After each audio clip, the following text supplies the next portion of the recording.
সোজা আইল কোদালে কাইটা বাঁকা যেজন করে সাইটটা পরের ধান লুটটা পাইটা নিজের ভুঁড়ি করে বড় আবার সেই ব্যক্তি মসজিদে আইসা কয় কাতার সোজা করো। বেয়াদবি মাফ করবেন, গান গাইতে গেছিলাম কুমিল্লা, এর চেয়ে ভাঙ্গাচুরার ঠিকানা দেওয়া যাব না, তাইলে আবার মানিজ্যতের সমস্যা আছে।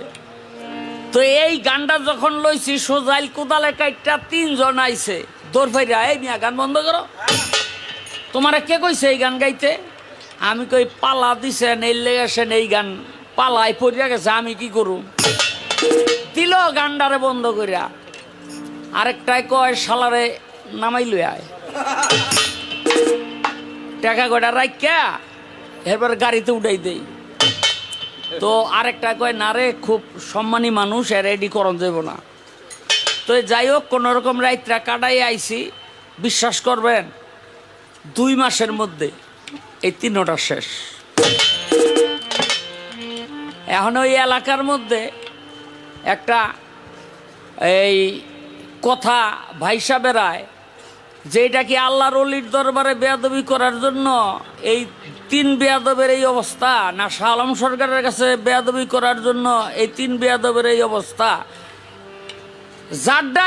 যার কারণেই হোক আমি তাদেরকে অভিশাপ দেই নাই।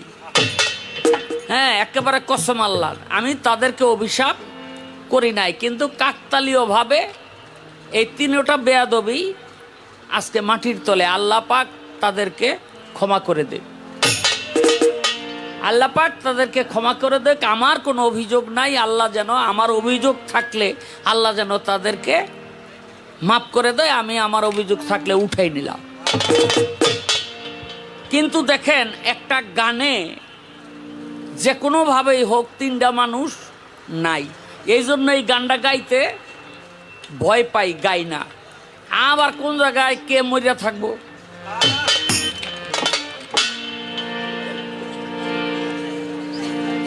তো এই যে এই ধরনের মানুষ একেবারে হেন না, কিন্তু সারা পৃথিবী জুইরা